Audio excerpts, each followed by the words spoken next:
fading out the music as I always do every time I do this.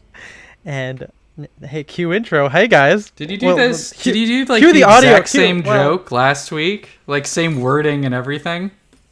Maybe? When did that episode come out? We were just talking about this. We were talking. Yeah, because we've been pretty on top of. We've been banking these. So not to, I know for whatever reason. if you guys play Call of Duty, there's a thing called grind. You got to bank the dog tag. So we've applied that mentality to the podcast. Yeah, we were playing Call of Duty and we said, how can we apply this to the podcast? How can we take the lessons we've learned from Activision and Treyarch? And is that it? Infinity Ward? And how can we apply that to the rest of our life? Yeah. And now I know how to get a gun out of gold, and it's just you have to shoot a bunch of people in different ways. And mounted kills, long shot kills, 3 kills without dying 50 times. How you get it. Anyway, guys, we've been banking these. Yeah, we've been banking these. Also, if all this game talk is crazy to you, hey, that means you haven't been watching us. You haven't been watching us twice a week. Watch us twice a week. On Twitch, twitch.tv/downdirection. Take that. We still have to fight fucking throwing fits on Warzone sometime. If you're, hey Lawrence or Chuck, I know this Chuck is the like one who does this is like we're like an ant speaking to like a does giant an ant have a problem with a boot? You meaning to step on us? What's that from again? Oh, that's from fucking Avengers 1 that I've been rewatching. Sure. Okay. Yeah, I mean, it would be fun. It would be fun to do some Warzone, but I'm not sure if they would get on stream with us. Yeah, probably not. Yeah, maybe eventually. Hey, that's why you have to sign up for the Patreon. Did you hear that? That was an Instagram notification. Because you should turn your phone down. How do I turn this into a thing that promotes the podcast? Follow our Instagram. Why are we front loading all this? This is the bad stuff. Why are we front loading, guys? This is the stuff at the end, but you're getting at the front, because there's a lot of stuff that happened this year. I mean, we've been talking about quarantine. We've been doing a lot of reflections, especially for me. The blog turned 5 years old this year. 2015 to 2020. And the podcast is like 3 years old too, right? 2017, 2018, something like that. I don't know how old the podcast is. Anniversary episode we did on the podcast for the blog? Was that like 3 years old? Yeah, the blog turns 3. Damn. So that was 2 years ago. And now the podcast turns 3. We have to do a blog post about that. Yeah, it's gotta be like this weird cyclical, like symbiotic relationship. Oh god! But so and this is also the 50th episode of the podcast. That's by right. the way, yeah, there's a lot of stuff. 50 more, and we get syndication. Hey, if anyone's listening to this, come on, we would be happy to join the Earwolf, the podcast network. Would be happy to join. I don't know, Blammo Media. I don't know what the fuck. Hey, if you guys want us, you can take us, please. We gotta stop doing all this like pathetic we're just we're little worms, give us money. This is what we're doing money, please. At the beginning of every episode since we started our Patreon. That's right. And hey, by the way, Patreon guys, we love you. This is all jest. It's all jest. Yes, exactly. But speaking of jest, here's the segue. So for the 50th episode, I thought we would talk about something that has been brought up quite a few times on my Instagram DMs, and I get them. I get so many. That's that sound we heard. A DM. That was actually my phone, not Spencer's phone. I just made it funny, as if it was Spencer's phone. Well, I mean, it was a group chat we're in. I'm just breaking the kayfabe, like fully going behind the curtain. There was a group chat we're both in, so we did both get that notification. There you go. But so if you guys follow my Instagram, and I pray that you do, you probably have seen me post a lot of really bad pictures of myself. Not just like my typical like Ethan eating a burger in a really weird way. I'm talking like 2012. 2012 I was like what, 12 years old? You were on the ark that was saving humanity, right? Yeah, that's right. I was. John Cusack was like, "Hey, we need you."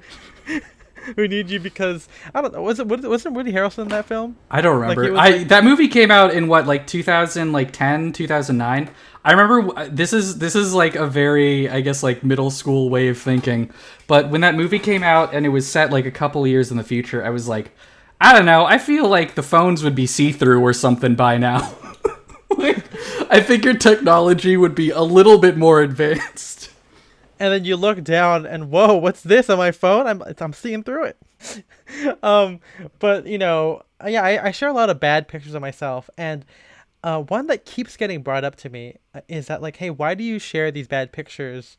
So first off, they say that I'm just being too hard on myself. Like they're wondering why I always do this. Like, is it for me trying to get some sympathy points? Is it me trying to, oh, look how far I've come, which I guess it kind of is the thing too. But there's also the other component of like maybe I'm being a little bit insulting to people who actually do dress like old Ethan. Because again, like I said earlier, like it's not bad per se. It's just bad because it doesn't feel like the guy I want it to be. And if you read the show notes, like I keep saying, which you should do, regardless of the podcast episode. Well, it's not show notes. It's a blog post. Yeah, it's a full blog post. Yeah, you're not just getting the show notes. Not that the show notes aren't great, but you're getting the whole the real deal for the this. the whole deal. The whole thing. That's what the blog is called. Thewholedeal.com. That's right. We should take that URL. Yeah. But yeah, it's you read that, it's it's a very long introspective kind of journey, and one that details a little bit of like social anxiety, identity anxiety, and all that, which is kind of what we're going to get into today. And kind of go through because the blog turned 5, podcast 3. I'm 25. I'm 23. Yeah, so I'm just 43. But yeah, these people bring up some good points, and that's why I wrote a really long essay on it, because it's something that kind of keeps coming up, whether it's new people to the blog, old people to the blog, people on MFA. Although, yeah, and even in the blog post, I do say that what kind of got me inspired was a couple of months ago, I think early into quarantine, someone asked like, hey, let's all do a style evolution kind of post. And I kind of got to it late, so not many people read it on Reddit. Get it? But that's why it's called it was one of the first times I was able to kind of like look back and kind of explain what it kind of was like. So let's kind of get into it. So when you look at the blog post, I've clearly had an interest in Menzer for a lot of my time, and if you guys have seen, our streams, you'll know that Spencer and I both went to Christian schools, but mine had uniform, and so there was a little bit of a period where I didn't dress up like at all. Like I was like, oh, I would change out of my suit at church and change into like a Hot Topic t-shirt, or as we talked about before, a very edgy t-shirt with a gas mask on it. Well, maybe it should have been fuck God, Coney 2020. Coney 2020. Coney 2020, baby. Coney for president. Bringing it back. That's right. Oh God, that's a new iteration of the shirt. Is the guy who did Coney 2012? He should run for president, I think. Like third party, switch things up. He could be on the Coney party. I don't even know what his politics are. Like, it's probably not good. Yeah, probably not good. But yeah, I think I've always liked. I just it was always about. Okay, in fashion, it's always about dressing up to be the person you want to be. There's a good kind of like fun video. It's not a great one, but it's like a fake TED talk where it's like fashion is basically cosplaying as a cool person. Oh yeah, and yeah. some people, it's we've said that. And yeah, exactly. We've talked about how our own style is like cosplaying, Drake's cosplaying, Bryce Lens, The Armory, or whatever. And as a guy who is super nerdy, which if you cannot tell in these pictures, you better tell now. But like cosplaying, I mean, cosplaying was like a thing that I did. I mean, even Spencer, even if you didn't cosplay, for like Halloween, you were Andrew Yang? No, what's his name? Andrew Ryan. Well, I mean, it wasn't always like cosplay, but like I don't know. Even before I was interested in fashion, I was interested in quote unquote dressing up. Yeah. Like maybe we'll get into this more. I mean, when I was a kid, I liked wearing my little toddler suit, and I liked dressing like a pirate, which is it's weird to call it cosplay because it's Not strictly, but for these purposes, you could call it that. Yeah. Well, I mean, yeah. Again, it's always about like finding like you want to be this person, you want to dress like this Mm-hmm. person, so you kind of just do it. And I don't know what exactly it was. I think I detail like maybe it was Barney Stinson, maybe it was Ben Wyatt early on. You can kind of see that in how it's reflected. Like I think very early stuff, it was like black suit, solid color, like dress shirt and like a tie because that's what high school kids or at least early college kids that's what they would wear, right? If they wanted to dress up for like suiting or whatever, and especially with the whole Tumblr era of like, classes for men, boys are for swag or Oh whatever. man, I remember that. Yeah, yeah. So like and of course H&M always had those fucking like $15 shirts, right? So they were pretty easy. Yeah, the 100%. Yeah, polyester. Yeah, or non-iron or whatever. Mm-hmm. But like there's always this thing like I think I always I looked at like Tintin comic books. I had seen James Bond as we've talked about in our little bonus episodes for James Bond and my birthday respectively. But it's like I think I had this idea, but I couldn't find the way to express that effectively. And that's kind of like the whole idea of why I think old Ethan is bad because you know at first it's just lacking the vocabulary, and again there's nothing wrong with that, but it's kind of like if you have an idea of what you want to be, you should kind of take the steps necessary to kind of to make sure that you're presenting yourself as such, right? Like if you wanted to speak more eloquently, maybe don't say the word dude all the time, and maybe find out Yeah, a that's way for you, audience. We hear you. We we hear you when you talk. yeah, we all know that you're fucking casual people. This is a Yeah, come on. this is a podcast. Did we even say the name of the podcast in this one? I don't even remember if we did. This is a podcast full of stuffiness. Yeah, that's right. That's that's right. I don't know what I was doing there. It's kind of Wait, Alan were you Alda. doing like the Beatles, or were you doing like a Boston Brahmin like accent? I couldn't The tell. Boston Brahmin. I don't know what that is. I don't know what's happening. I'm really good at impressions. Okay, let me just. I'm just Okay, fuck it up. we'll Yeah. take your word for Yeah. it.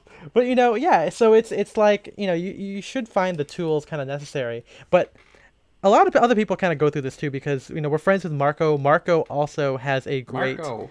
Marco Polo, the slave guy himself because he's Jesus. he's an awful guy. Didn't he like? Oh no, it's just connecting our Oh, friend oh, Marco no. with him.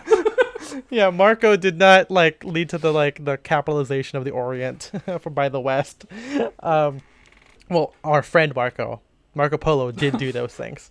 But yeah, Marco Pocket Man, as he is affectionately called on MFA and in Instagram, he also has a very similar journey to mine. And he kind of went all in on hashtag menswear or like a rugged, not rugged ivy. What's it called? Raw denim, that kind of stuff. I think Yeah. a lot of people get into that. Like like heritage workwear. yeah, people get into that. Kiyoshi, our friend of the stream, has had some pretty interesting outfits because he was at the forefront of or one of the forefronts of hashtag menswear. He had a pretty popular blog back in those days, and you can kind of see it, in like the kind of like armory wannabe early stuff. But for me, I was, of course, not only am I like kind of younger, I also didn't use the internet as much other than like Tumblr, and Tumblr is not a great place for inspiration.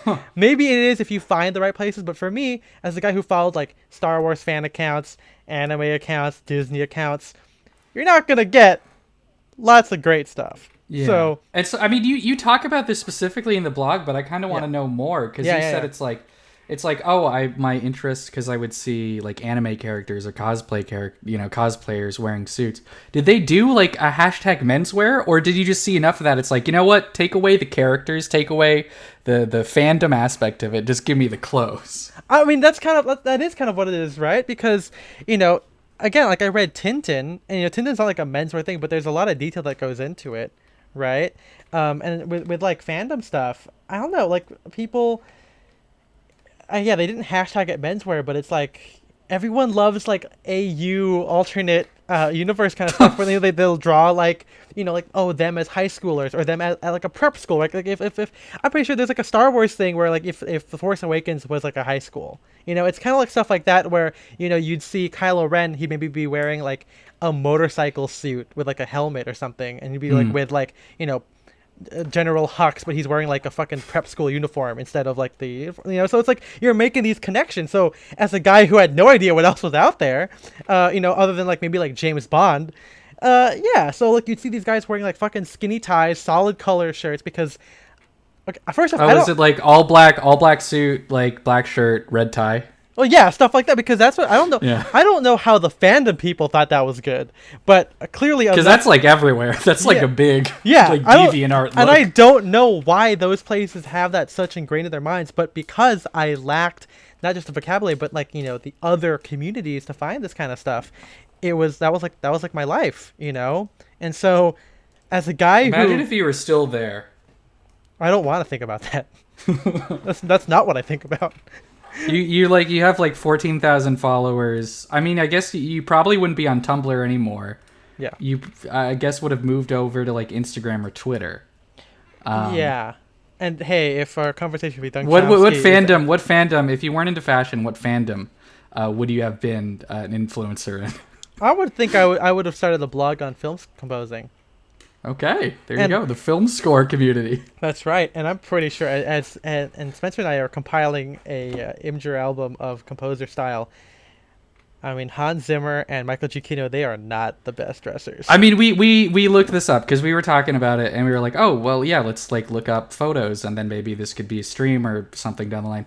Found out a lot of composers don't dress well. No, like, I'm not surprised. And it's not even like, oh, they're like sloppy, but it still looks cool. It's like they try, but it's not good, right? I mean, again, they're probably dressing exactly the way they want, right? But I think to bring it back, it's like I started to kind of develop this interest, but like I'm a guy who likes to go all in on things, like, oh, if I'm gonna get a good loafer, I'm gonna buy the Aldens, right? Like at this point. So back then it's like, oh, if that's what I need, solid color shirts, I'm gonna buy a bunch of solid color shirts and solid color ties to wear with my black suit because apparently that's what you're supposed to do, And then I kind of got into a little bit of hashtag menswear, light, not like officially yet. I didn't see anything Armory, didn't even see anything from Nick Wooster, but like like hipster style, right? Like guys wearing like gingham shirts with like a solid tie, maybe with like that look with like blue jeans and boots, right? Like that kind of stuff. And that was kind of,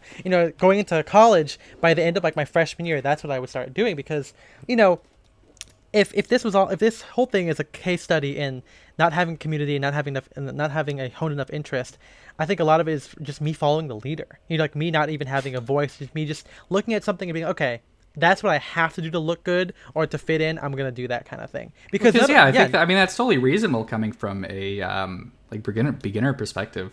Oh yeah, Yeah. And again, I think that no matter how much I post about old Ethan, no offense to anyone who's listening to this, but I feel like it's not going to stop you from dressing like old Ethan.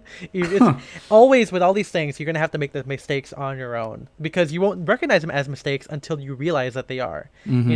Because I could probably tell, like, if someone were to, I'm pretty sure on the early days of Fedora Lounge, when I started to get into vintage, I'm pretty sure I posted some 1920s light stuff, like me wearing an H&M suit, there's a lot of those in there, with like a bow tie and maybe like a vintage fedora, vintage boater, because apparently that's what I thought you could do to make it vintage. I'm pretty sure people gave me like constructive criticism, but I was like, fuck you guys, I'm doing what I want, right? Like it's, and it's, I had no other feedback because these people of course don't live near me, and all my friends were not into menswear or into fashion at all.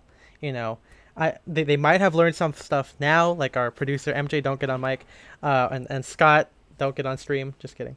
But like of course they're gonna be positive, or they're gonna be they're gonna affirm what you dress like, even if maybe they're like, why the hell is Ethan wearing a boater when we're going to fucking Urban Outfitters to hang out in downtown LA or something, which happened. I wish I could find that picture. That picture is not mine, but I know it exists. What were you doing? What it was mall my were you- friend. It was my friend Scott's girlfriend's birthday, and Okay. I think I came. So a lot of this stuff I wore to church because I could not wear it, not just to school. And I had enough self-awareness to be like, I'm not gonna wear a fucking boater around college campus. Okay, like I'm not that stupid, But yeah, I think it was after church. It was like Saturday night, so I came from church wearing a quote 3-piece, which is my H&M like window pane suit, which was surprising that H&M had that. It's really interesting suit, with like a contrast vest, a rep stripe bow tie, and then a boater. I wore that, and there's like a selfie of all of us, and there's me in the background wearing that. It's bad, man. I always love those group shots. I'm sure I have plenty of those too, but man, it's always fun to see the contrast. Yeah, it's really bad, but it's like it because I was involved with so many different things. Maybe not involved, like it just had different parts of my life. It made it really hard to hone in on stuff. Like that's a big part of this, right? Like I felt like I had to be modern. So I wore like, Forever 21 gingham shirts with like, tiny collars, bow ties or whatever. Then I would wear the 1920s knockoff stuff, dapper day type of chic. And then I would get into like true vintage, where I learned a lot of the stuff about menswear, which was great. But then I had like, 3 different things that I was into, and I can't wear them all at the same time, because as a college kid, you still want to fit in, but you go to the vintage event, you want to fit in there, you want to go to dapper day, you want to fit in there, you want to go to church and fit in there. So it's like there's a lot of different stuff, which is probably a unique experience compared to some regular people, because other people like I know you grew up Christian as well, but you didn't have to dress up for church, right? So no, there wasn't that kind Lutherans don't dress up. Yeah, see, and then for your high school, you didn't have to wear a uniform. Yeah, I had a uniform in middle school, but all throughout high school, I was free to dress on my own. Yeah, see, so I mean, a lot of other people who have drastic journeys, they kind of go through either quickly, or it's not as diversified as mine, because I had so many different things that I couldn't incorporate into like regular life. So something I don't remember if you touch on in the blog post, but I remember when we first met, you were already into vintage, pity and stuff like that. You did at this point. You weren't aware of the Armory or but Drake's, I knew about pity. Or you knew about pity. Yeah. What kind of stuff were you? What kind of like pity stuff were you into? Oh, and how much did you incorporate that into your style? Because you were wearing like a lot of mall brands where you're like, I'm gonna buy what the guys at Pity are wearing, or it's like I'm gonna buy this safe mall stuff and try to approximate. That's probably what it is. I mean, so full story here. Spencer and I met, I think, like end of 2014, or maybe like mid 2014. Wait. 2014, yeah. 2014, yeah. So, yeah, at that time, I was already heavily into vintage, like wearing period, like the picture of me and Spencer that's in the blog post, we're both wearing period-accurate clothing. But at this time, I was friends with my friend Raj. Again, great episode. You guys can listen to that one. It's in the archives somewhere. It's like episode 20-something, I don't know. But, that was like the first menswear friend I had. So I was starting to kind of get into like more modern stuff that was more tailoring focused, as opposed to like, Abercrombie, kind of casual, like hipster, whatever you want to call it. I would actually say I wish I stayed in the hipster thing, because that is still very cool. Like girls still like guy wearing sleeves rolled up, flannel rolled up, blue jeans, boots, or like leather sneakers, stuff like that. I mean, as we talked about, it's like there was that big thread in the Facebook group you're in that it's like, ladies, what can a man wear that drives you wild? And they're like, shirts with buttons. Yeah. So like sleeves rolled up. Yeah. It's like that look still. That's, I mean, it's still it's funny. It's funny. All these like YouTube accounts, like here's how you dress up to get a girlfriend. Like you don't have to really work that hard. Yeah, you don't have to do what we do. We don't. Yeah, in fact, we're not into this. We say that you shouldn't. We're gonna have an episode or something in the future where we talk about what is exactly attractive to women, because the answer is not what we wear. Yeah. If there's 2 things I know, it's exactly what's going to happen in the future and how women respond to classic menswear. Yeah. No. What's the line from Co-op? If there's 2 things I know. Watch documentary Co-op. Now on Netflix. Now. Check it out. I don't remember it. Sad jokes explained. But yeah, so I was already kind of into like menswear, because I was starting to expand on Instagram and on Tumblr with my friend Raj, who already started. He read like the Esquire books and GQ style recaps of the year. So to answer your question, I would definitely use mall brands, because I would look up the stuff like, oh, let's say Bespoke Tailor. I don't know who Mr. Raro is. I don't know what Rubinacci is. I mean now I know who they are, obviously, even more. But it's like I can't do that. So I'm gonna like. But I took.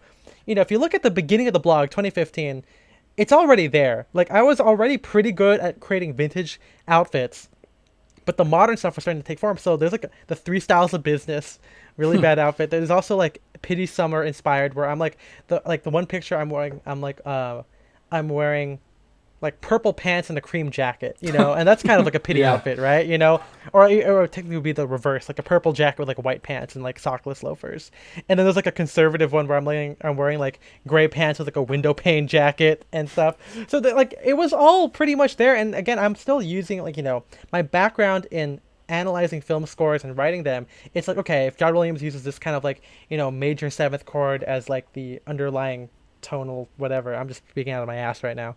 But like if I apply that to like, okay, so pity, apparently everyone here loves wearing loud jackets and white pants and sockless shoes, so that's apparently what hashtag menswear is all about, because at that time You just broke it down into its like bare Yeah. essentials.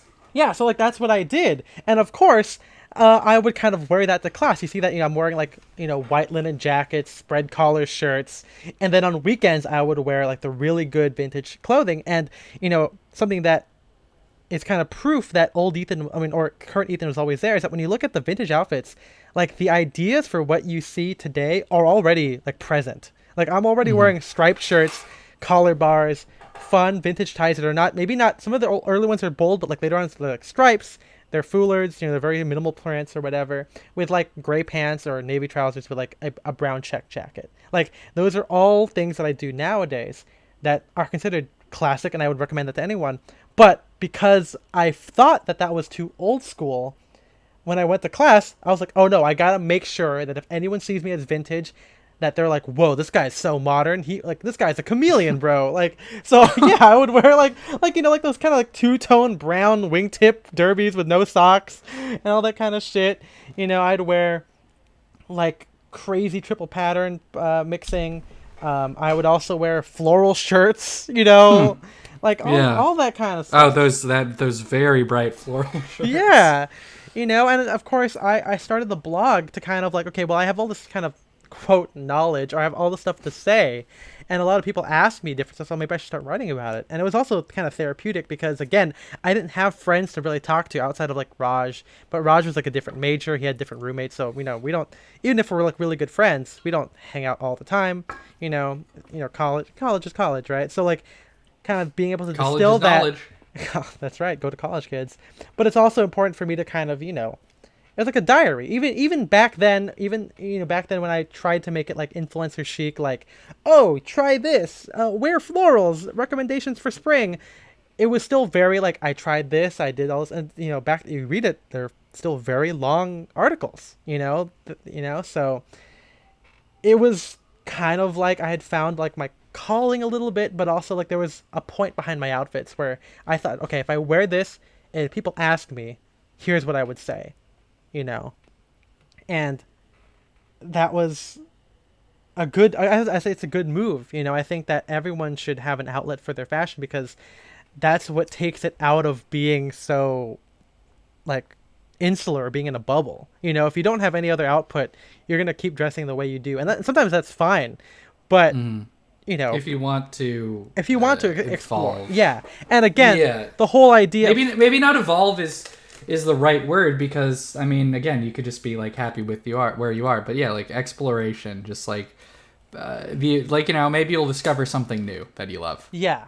And you might think that, okay, Ethan, well, if you were confident in everything, maybe you should just stay there. But like, I knew I wasn't, because I was doing so many different things simultaneously. Like I mentioned in the blog post, like I had a closet full of vintage, full of belt backs, full of foulard ties, but then I also had a bunch of like skinny floral ties, H&M jackets, Zara suits, and they were both taking up such a big part of my time that it was really like socially anxious, and it induced anxiety for me, because I felt like I always had to explain myself about who I was. If I hung out with like Spencer, we made friends with a couple other young vintage people, or even like online with people like Florian or Damien.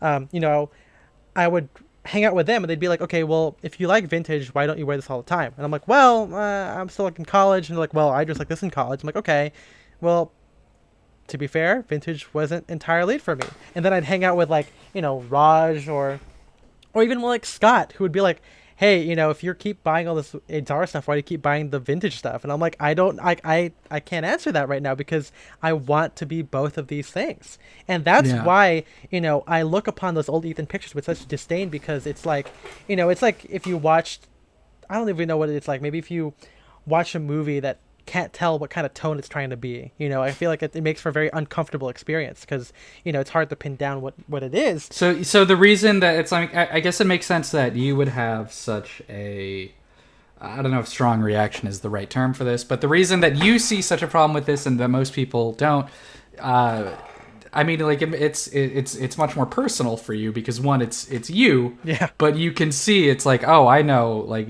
what I was thinking or like what I was trying to do, and I'm just like not getting it. Yeah, and it's really tough, and of course to other people it may seem like I'm being hard on myself, and to go back to that thing about what girls like, a lot of girls prefer older Ethan pictures than current ones, which is unfortunate for my romantic life. But it's like that thing with like, I don't know, I feel like nowadays if your style is really effective, you shouldn't have to explain who you are.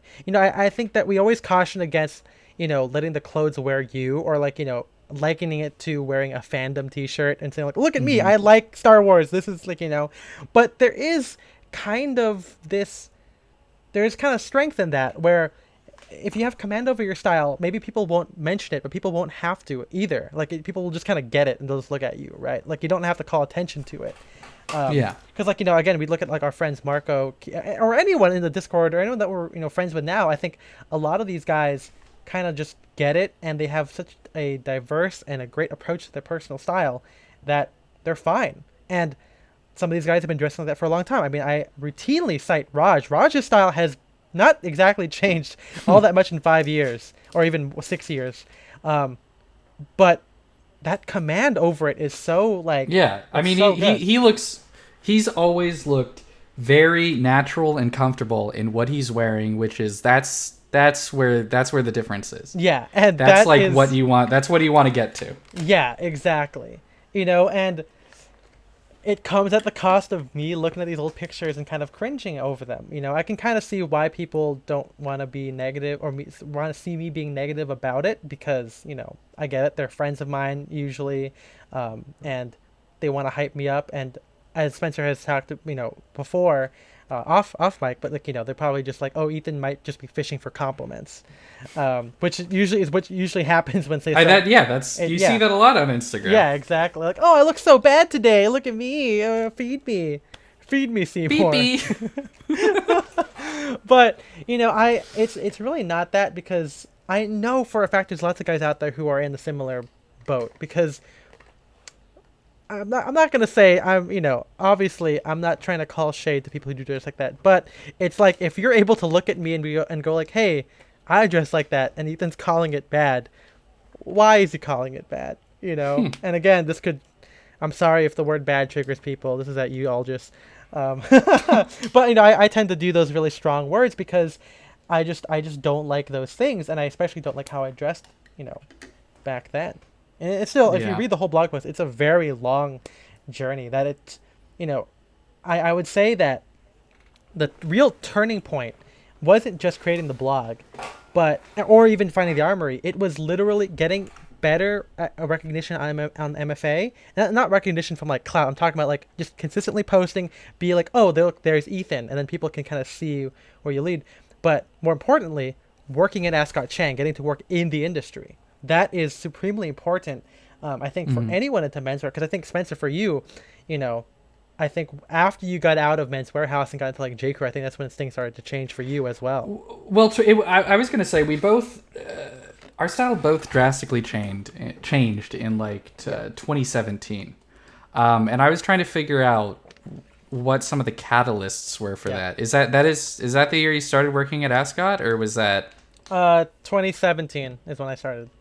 Okay. That is also probably when we started going to more regular menswear events rather than Dapper Day or vintage events. Am I correct there? That is yeah. correct. So I mean, absolutely. Going back to your earlier point, I mean that's definitely a testament to what can happen when you kind of like explore things a little bit outside your comfort zone in terms of fashion. But I mean, I don't know. I wouldn't say that either of us really moved too far out of our comfort zone. We just kind of. It's I mean, a lot of fashion is we kind of like just honed our interest. Getting better pieces, right? Yeah. Like, and that's, I mean, hey, first off, that's a very big thing because there is a difference between a a jacket from J. Crew and then a jacket from Drake's. I mean, I was gonna say I do feel like I went through, like my style evolved from like 2015 to 2017, but. The biggest, between like I guess, but like before 2017, the biggest way that my style evolved was I just got better pieces, and I had more disposable income. I mean, yeah, I could afford better pieces or older pieces or whatever. I was gonna say, I think something that I outlined in the blog post is that getting a full-time job or at least working more gives you a lot of security.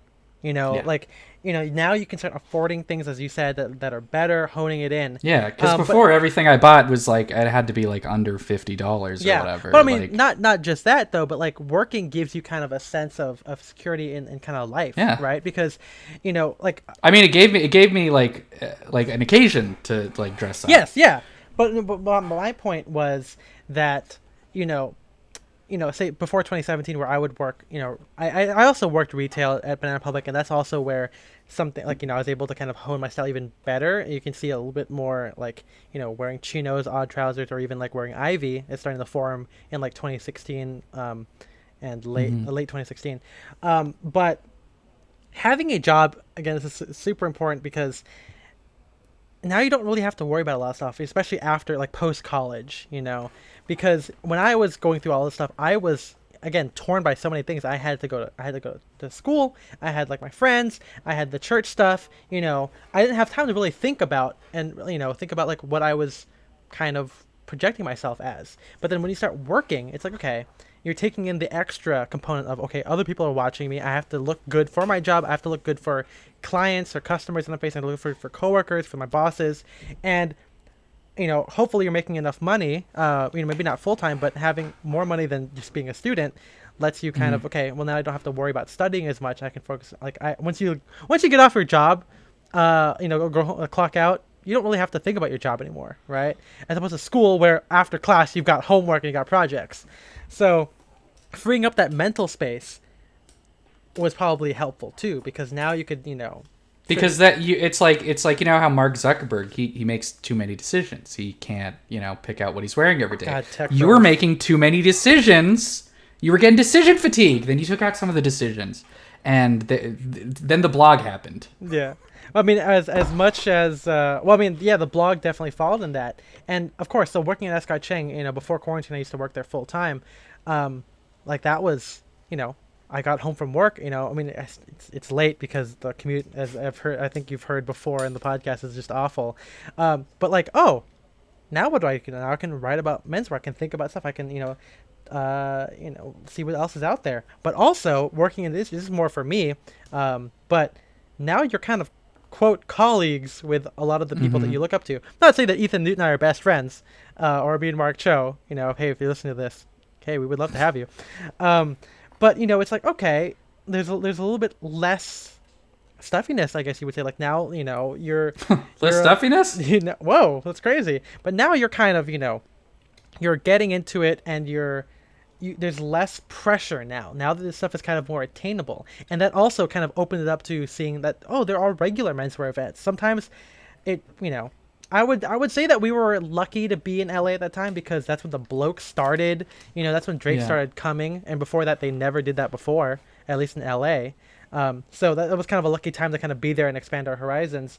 But I would go to these different places, and they would be like, "Oh yeah, you work at Ascot Chang," so that it made everything a lot easier, made a lot of new friends, and that's also where a great source of inspiration comes from. Friends who work in the industry or work at least adjacent to it, because all those Drake's guys who are now at J Muser or whatever, like they were like, "Hey Ethan, yeah, you're the Ascot Chang photographer guy." I'm like, "Yeah," and then we got to hang out in New York, and I'm like, looking at these guys and looking how they approach things, and I'm pretty sure, when I first started talking to Matt or Chase, I didn't dress nearly as well. And then now I'm better at it. I think they are still some of the best dressed people I know, but it's a lot closer, and especially in terms of how I express myself, you know. Um, and if you're listening to this, obviously it's hard right now, quarantine and everything. There's not a lot of menswear um, events happening, especially for us. We haven't had one in a long time, and I don't know when we're gonna have one Yeah. again because RIP the bloke is gone. That means a lot of other menswear, people trunk shows aren't really gonna happen anymore here. But it's you're gonna have to try, I guess. Find communities because Yeah, I mean, now luckily we have friends that we've made yeah, around here, so we can hang out and look at clothes and talk about clothes without the pretense of a fashion event. But it would be nice if there was if there is. I like the pretense, yeah, the pretense yeah, is yeah, nice sometimes. yeah. And I mean, you kind of it kind of just forces a lot of online interactions. I mean, MFA is still very routinely helpful to me just because again it expands my horizons on a daily basis. People post lookbooks and editorials from a variety of different stuff. It's not always Drake's, it's not always the Armory, it's not always or even Stofa or whatever. It's a lot of different stuff, streetwear or even avant-garde stuff, or just like kind of minimal Japanese inspired stuff. That kind of really opened my eyes as well. And also sometimes users on the "what are you wearing today" are not the nicest, but sometimes you just gotta take it with a grain of salt. I'm reminded of one of my first, well, not, maybe not the first, but like one of the few features I got. And I guess I can talk about this for a little bit.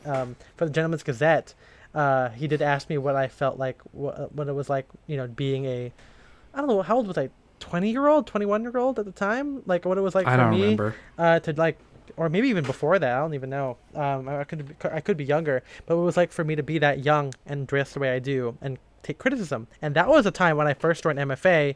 This is like 2016, late 2016, so right before the blog started to kind of take off a little bit more.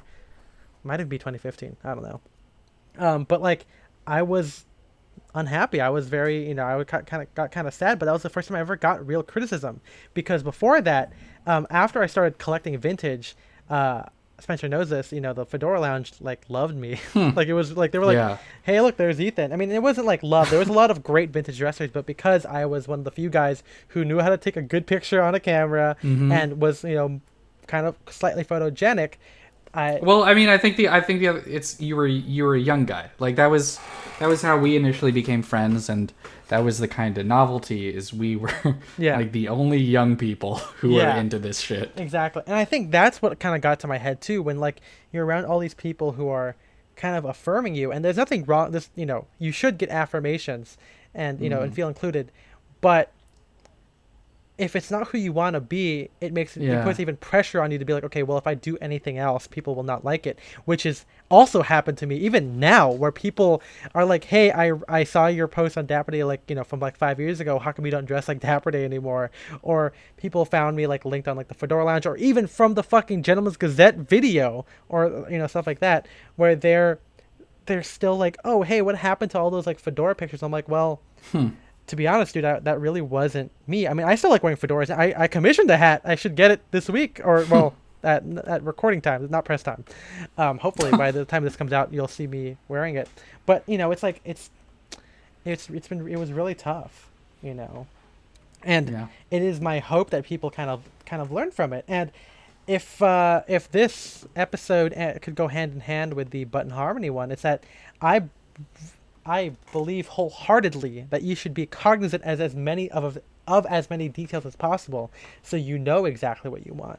Because if back then, like I knew that I had to wear like a spear point collar, right? There's a couple of pictures back then where I'm wearing like my dad's like '90s shirts with like a collar pin, or even H&M shirts with a collar pin, and and wearing those like very short ties with like low rise pants, and it's like at the time. I thought I looked okay, but I was like, I feel like even though I knew, I'm like, there's something off about this. I don't know what it is. And then I remember getting my first pair of high-waisted pants, and I even put this in Fedora Lounge. I'm like, hey guys, just got my first pair of 40s pants.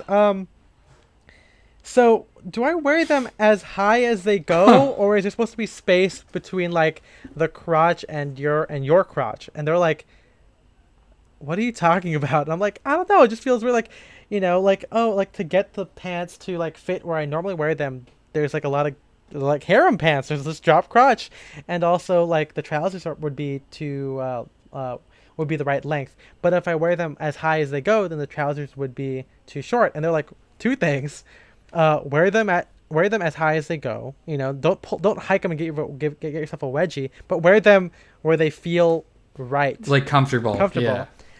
You're not supposed to have any excess room like dropping below your crotch, like harem pants. But also, if your pants are too short, you should take them to a tailor and get them lengthened. I'm like, oh, didn't know I had to do that. Because back then, I think if you look at one of the pictures from Dapper Day where I am wearing a vintage two-piece, like a pinstripe jacket and vest, but I'm wearing it with low-rise H&M pants. Like those wool pants from H&M, I literally rolled them up. Like you can see it in there because I had no idea that's what you're supposed to do. I thought that if you had to do like get cuff like perfect trousers, you had to get them custom made. I had no idea you could take them to a tailor and just get it shortened, and that was eye opening. I think it was pretty like my early thing was like when I found out that you can like let out a jacket and stuff like that. I'm like, wait a minute, what? You can make things bigger? Oh shit! Yeah, no, it's there. Yeah, it's definitely there. And that's. I think that being a younger guy with a limited budget, it's like you learn to like tailor as much as you can. And that's also one big thing of the blog where I would do a lot of weird tailoring experiments. Wasted a lot. Oh yeah. That used to be a regular feature. Regular feature. I used to waste a lot of my Banana Republic money like changing thrifting because as soon as I learned about thrifting, I was like, oh, I can do whatever I want instead of just buy what was good. But also like being cognizant of how much you could change, I think was also very formative. Like being able to, okay, I could buy these pants. I know I have to take in the waist here, take in the seat here, take in the thigh here, or let out this or whatever. So I've always been kind of just naturally acclimated to details. I think that's something that, again, could probably be my musical background of like analyzing film scores and everything. But that was kind of a big deal. And it's probably why, you know that feeling you get when you wear an outfit or wear a pair of pants, maybe it's vintage, maybe it's even modern, but it doesn't fit the way you want, and you're like, fuck, I gotta take this to the tailor, but I don't know what to tell them, or even just the uncomfortability. Imagine that, but about your whole outfit and about your vibe. That is the uncomfortable It's like feeling. just something's wrong, yeah. And that, again, is the overall feeling of when I look at these old pictures. And it's like, maybe I could be more cognizant about what my thought process is with these old pictures, because sometimes I just share them and go LOL or something like. But I mean, it's again. That's what this episode. That's what the blog post is for. That's every time someone's like, "Hey, why are you being so down on yourself, pal?" You could be like, "Read this." Yeah, exactly. Finally, right? Because again, like, it's my hope that you look at it and be like, "Oh man, like that's unfortunate because Ethan was just missing the mark." It's not the thing we talked about before with fishing for compliments or just being too hard, but it's like maybe I just assume people will read into it as much as I do, but again, they're not me, so it seemed how long did it take you to figure out the right level of formality for everything? Because I think one thing that has always attracted, like I've always been attracted to clothing. Yeah. I think primarily for the kind of like fantasy elements. Not really fantasy, but I don't know. I'm a person that's always been fascinated by history and different cultures, just how like the different ways that people do things. Right. And so I would express that kind of like fantasy. Like I would be reading about the Dust Bowl, and that's why I got into like 30s work, where it's like, look at this is such a fascinating time. I would find look these at me evoke pieces. that, And I mean that happened a lot with like it's like I want to evoke the vibes of like mid-century America, so obviously the way to do that is wear a suit. And I mean I'm still like interested in a lot of the same stuff, like a lot of the I'm still interested. Like I think for a year and a half, I was like, I don't know if I'm that into vintage anymore. I think I'm gonna start buying most of my stuff modern. But then I'm like, no, I still do like vintage, just like a different kind, and I'm going at it with a different attitude. And I think that's the biggest thing for me. Put your best face forward. Well, no, before you look at my old Instagram, Yeah. like I would wear like these very bold vintage like tweed suits all the time Oh because my I was God, into that's right, vintage. yeah. Like I liked dressing up because I thought this is the most clear way to present myself in the way that I want to, Yeah. or whatever. This is like the image that I want. Uh-huh. And I know it took me a long time to like kind of be like, no, I could do this and not have to wear a suit, or even just Because like, again, I looked at your old. I've been friends with you a long time. Yeah. Even when you're casual, you would wear like leather jacket or like short jackets with like sport shirts. Mm-hmm. And now it's just kind of a variation on that, but just with no, different. yeah, I mean, it's work like shirts it's and even whatever. like I'm going back and like taking out some of the stuff that I bought in high school and like wore in these true vintage ways and being like, okay, well, how can I do this? How can I do this and make Do it you look cringe at your old pictures? Kinda. I mean, it's like we've talked about a lot. It's like hard to criticize quote unquote true vintage outfits because a lot of the times they're like fine and competent, but it's like just not what we'd wear. But I mean, there's definitely stuff in here that I'm like, what was I thinking? I think it's like mostly like, I don't know. I regret being the suit guy in high school. I kind of regret that a little bit. I mean, yeah, it was hard. God, that's so. I didn't wear a suit like every day, but I would find like every opportunity. Like if And there was remember, a theme day high where school it's- kids are gonna latch onto that. So Yeah. I mean, I wish I really wonder what life would have been like if I just got into like classic menswear and kind of done things like through, like our friends who are just into classic menswear, like our friend Nick. Mhm. In New York and stuff like that, or even like Max at the Armory. They Yeah. never went through like an awkward, or at least not openly to me. Like they never went through like a vintage phase. They kind of just like, okay, I want to wear like the really best stuff that I can, and and Yeah, learn because I why. mean, even if you look at the quote unquote like awkward phases of like Alex Winchell or Chase or something like that, Oh, they're still like they're so good. They're so like good. solid. Yeah, they're good. They're just like dressing like preppy. It's just different, but it's not like the ugly duckling thing that we have. Yeah, yeah. Maybe well, I don't want to speculate, but to them it could be an ugly duckling thing, and then we're doing the same thing that people do to you when you share your old outfits. And I think maybe a big part of it is because mine is so drastic. I think that's kind of one reason why it latches onto me. And to your point about the vintage outfits, I mean, I say that my vintage outfits were fucking solid. Some of those like the green jacket with like the brown the green jacket with brown pants. I don't know. Maybe the issue is I'm looking like too far back on Instagram, like before we met and when I was still like rotating like the same like 6 pieces around. Yeah, because I mean, yeah. Again, for me, it was like when I wear like those navy suits with the white spear point, like those look fine. Like those look. I mean, I would wear that today. It's just more like, oh, I don't want to wear pagoda shoulders, which is a little bit different as bad execution, which is more apparent on when I tried to do modern outfits.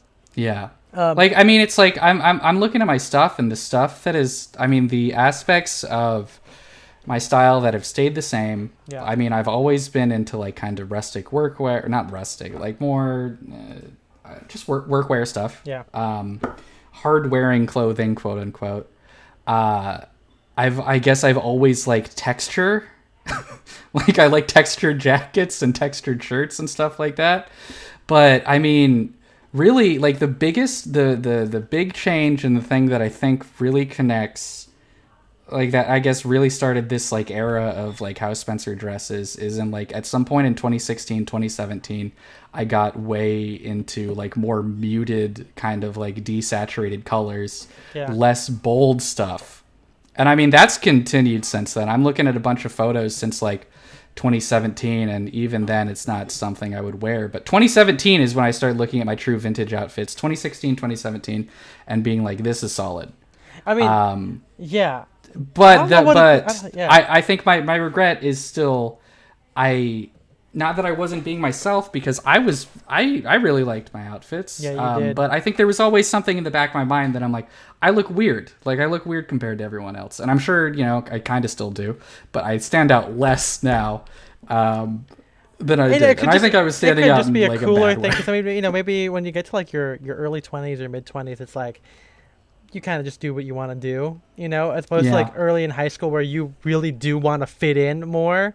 Like I think Well, like, I was doing a pretty shitty job of fitting in, dressing like this. uh, I don't know. I wanted hey to. man, I'm right there with you.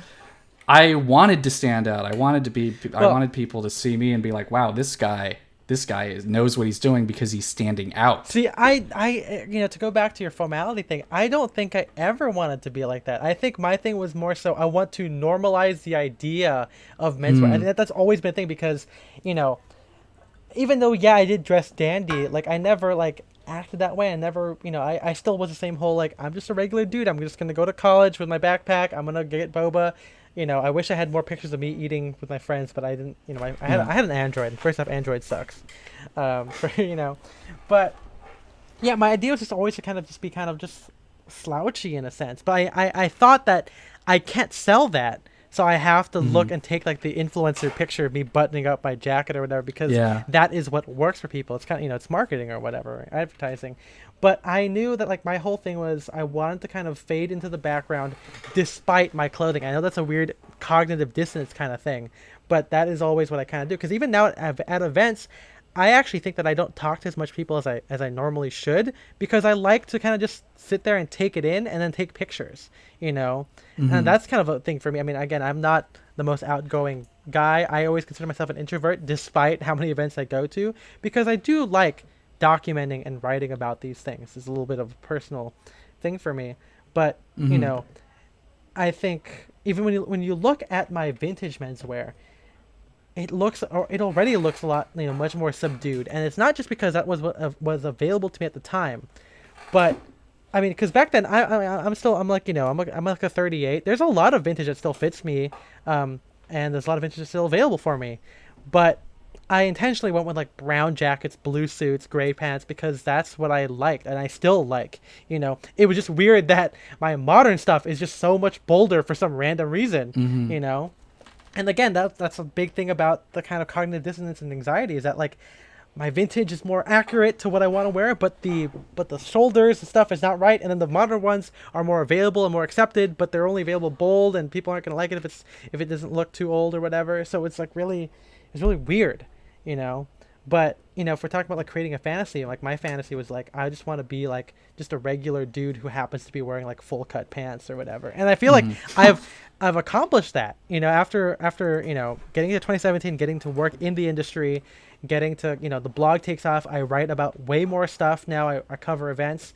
It's like yeah, I am working really hard at normalizing this idea of menswear, and I Yeah. think, and of course it comes with just getting older. Like I think that the way we take picture, if anything, the way we pose and take a picture has gotten way easier and way more natural. I mean that's the real big difference. And maybe that's why it's so hard to judge these old blog posts or whatever.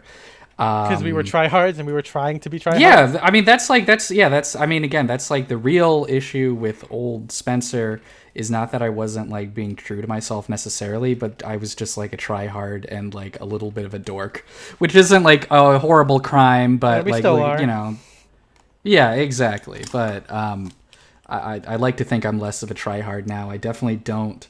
We say this a lot, but I think I'm better now at just well, yeah, wearing my clothes instead of letting my clothes wear me. Yeah, definitely. Because, I mean, being a tryhard could be its own thing. Could be its own article or its own blog post. No, sorry, podcast. God, all three different variations.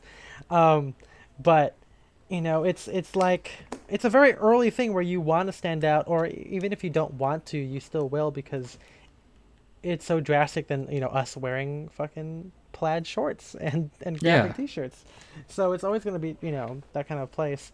And in terms of the pictures, I think that we were just not used to being documented or even sharing. I mean, I think that kids today have a way better Instagram accounts and they probably made them way like 2 weeks ago compared to like us who have had it since maybe even when it first started, but our smiles are really big for some reason and not like in an endearing way. They're just kind of weird. We're like, there's a good picture of Spencer that we're going to include. I'm going to put a little album that you can scroll through on blog post at the end, because the blog post is about me. But there's some pictures of Spencer, like he's like fake walking, even if the outfit is technically okay. It's just, that's not how we take pictures, because we're trying to sell. We're trying too hard to be influencers, because that's what we thought we had to be, even if we didn't want to be influencers, as I've routinely said. We thought that that's what social media had to be for menswear or whatever, or what our digital presence, or even just what a picture had to look like. Even now, my mom, whenever she takes a picture, she always like makes sure her smile is right, and she doesn't just take the fucking picture. I love her, but for me nowadays, if you've been fortunate enough to have a picture taken by me, I say that with the utmost humility. But whenever like I take a picture for a friend, I just go like, I take it and I'm like, good, we got it. I think that that's really important, to kind of be comfortable in your skin. And if you feel like you can't do that, then maybe kind of think about why that is. It could just be everyone. It's hard to get used to be getting a picture taken of you, but I know for me that once I got better at my style, I took less pictures, because I got what I wanted out of the picture quickly, as opposed to taking a bunch and then fucking like not being able to decide. Like I have. If it's not clear, I've had a lot of anxiety, a lot of like decision anxiety, and someone should tell Mark Zuckerberg. That's right. I gotta get an algorithm for me to pick out my clothing and my photography. So, but it's just when things get comfortable and things get right, you'll find that everything else just gets easier. I think that's why the blog got better. I was able to be around people that I liked. Yeah. Spencer and I. And that's why we're starting our new foundation, itgetsbetter.com. we're trademarking it. We're starting this. And it's about clothes, and it's about nothing else. Yeah. It's about no other topics. It's just about part of the cud.biz umbrella corporation is what that is. That's it. Yeah. But yeah, I mean, again, I hope this kind of answers and clarifies why I share a lot of these bad pictures of old Ethan. And again, if you want a more in-depth kind of personal reflection, read the blog post.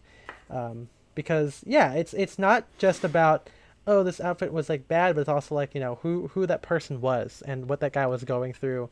And I'm not a big fan of that kind of guy. He's also a virgin, so I mean, fuck that guy, right? Well, no one did. That's the problem. That's the problem. You hear that, guys? All your answers are fixed when you have sex with a woman. Yeah. TM, Ethan. Actually, don't. Please. That's a joke. That's a joke. But oh god, yeah, it's been a weird journey. Again, only podcasting after what 3 years, but only doing it regularly like the past 2 years or so. And we've had a lot of transformations, a lot of great stuff. But, honestly... I think the other thing is, like... I don't know if we've talked about this on the podcast before, but... I don't know. I think one of the reasons I'm into clothes and, a maximalist is just kind of... I have a collector's mentality. And so I liked weird, unique, like, one-of-a-kind things.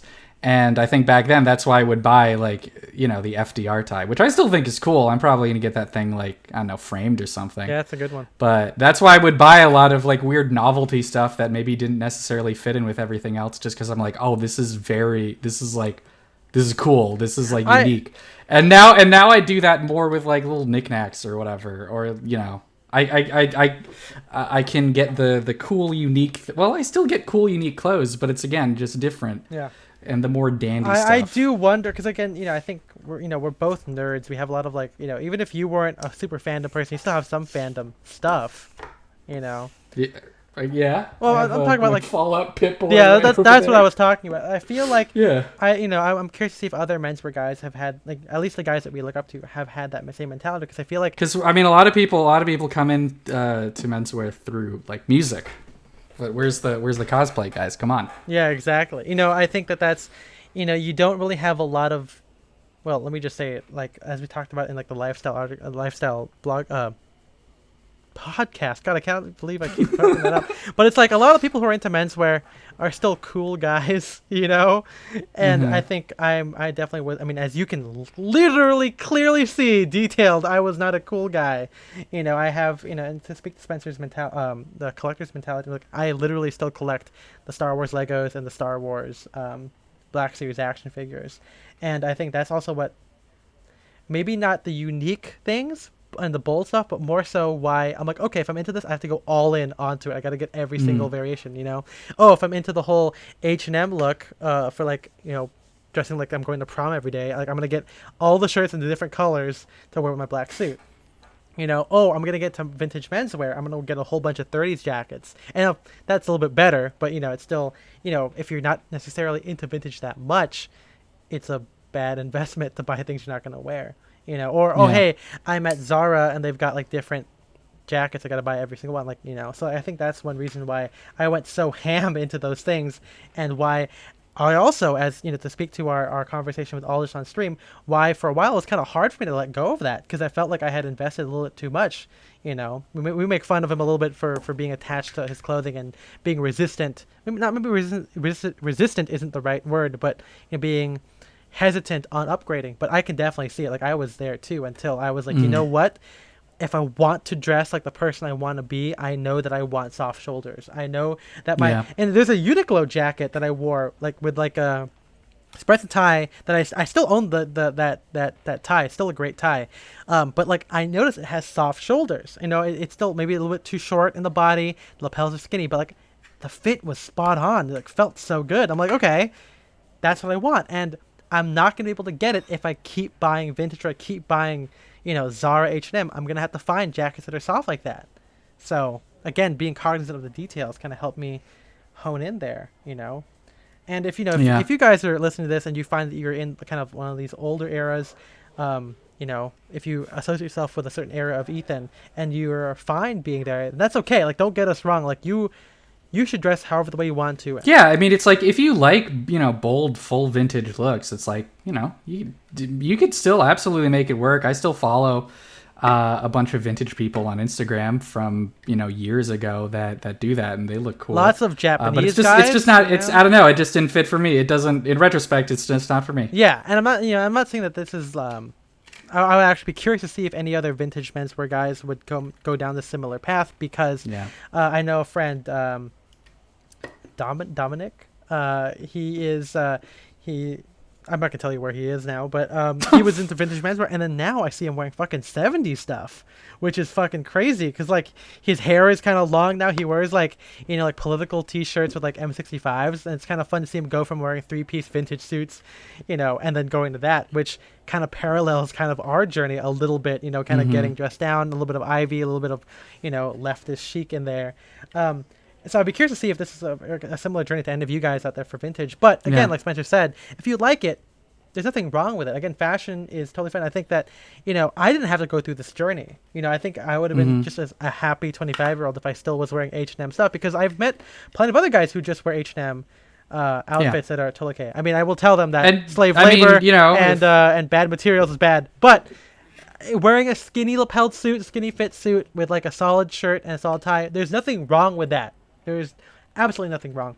But if you feel at some point like there's something off about it, like Spencer and I did, I would implore you guys to, you know, maybe think about that. Why is that? And the way you help mitigate that, or help find out what that is to expand your horizons.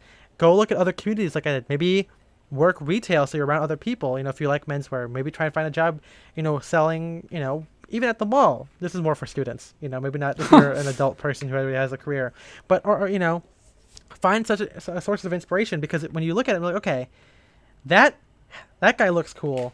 Why does that look cool? And why does the thing I'm wearing not give me that same vibe? And if you find what that is, then you have a better idea of how your journey is going to change, or what the next step in your evolution is, you know. And I think that's something you should embrace.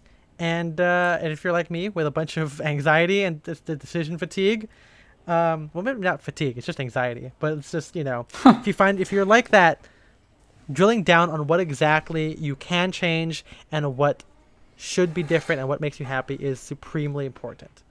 And I say that because supreme. Yeah, I mean, it goes with a lot of stuff too that we talked about off mic, you know, like dating or with jobs. You know, it helps you.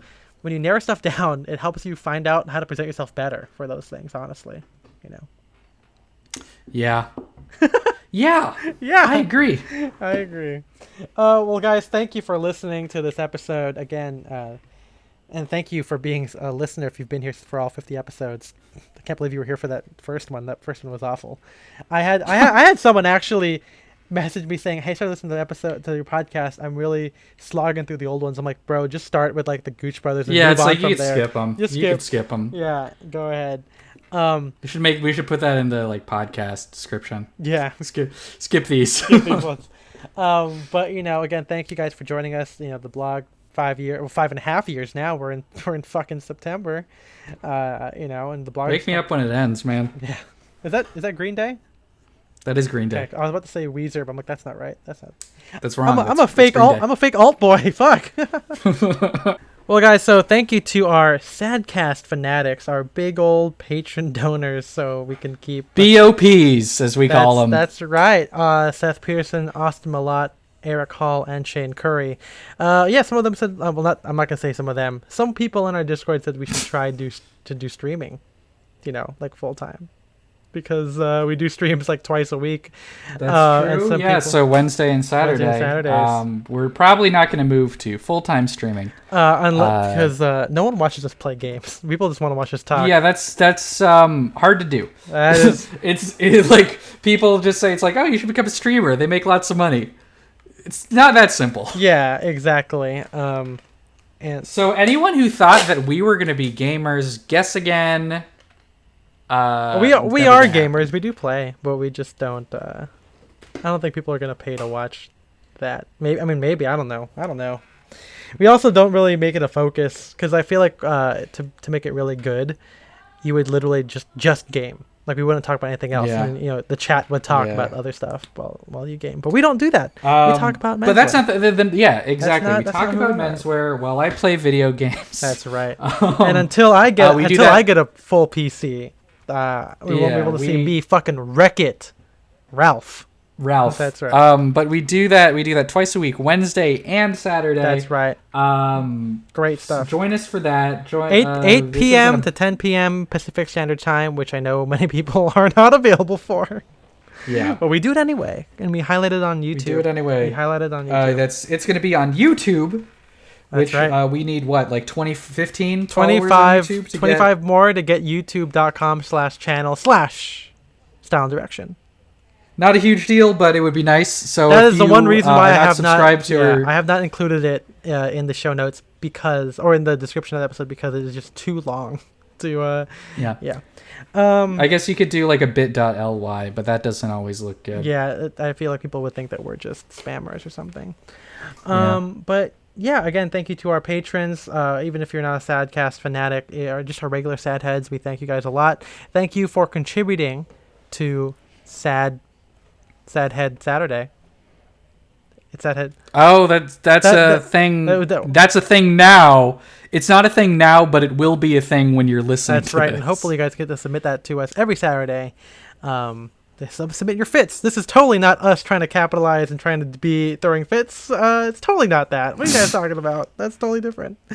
But yeah, lots of cool stuff happening. We got some cool stuff planned for the rest of the year. For next year, we'll see where the podcast takes us. I mean, after 50 episodes, I think there's been a lot of improvement. Anything can happen. Anything goes. As my friend anything goes. Kate Capshaw would say. That's her name, right? Kate Capshaw.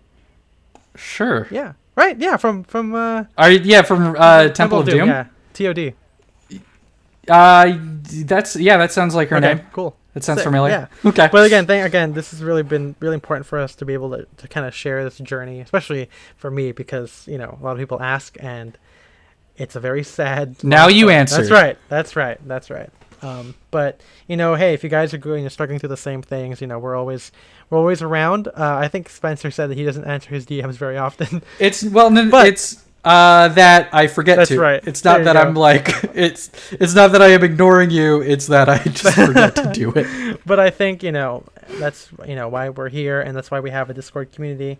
And even if you're not a patron to be part of it, again, our DMs are around. And we wish you guys the best on your menswear journey. And remember, at the end of the day, don't listen to us. If it makes you happy, you fucking do it. I mean, as long as you're happier than the cringy Ethan smiling really hard and pretending to button his jacket, if you're happier than that guy, then I feel like you've made it. So You made it, baby. that's right. We'll see you guys in the next one. Oh, wow. Yeah, also, thanks to MJ and Matt for producing the podcast. Oh yeah, and absolutely. Don't get on mic. Thank you guys. Don't get on mic. Never got on mic. Yeah, and I don't want you to. Yeah. Okay. Well, we will see you in the next one. 2 weeks, baby. 2 weeks. 2 weeks. Bye bye. Is there a Patreon episode coming out? Oh, that's right. There is. Oh man. See? Not yet.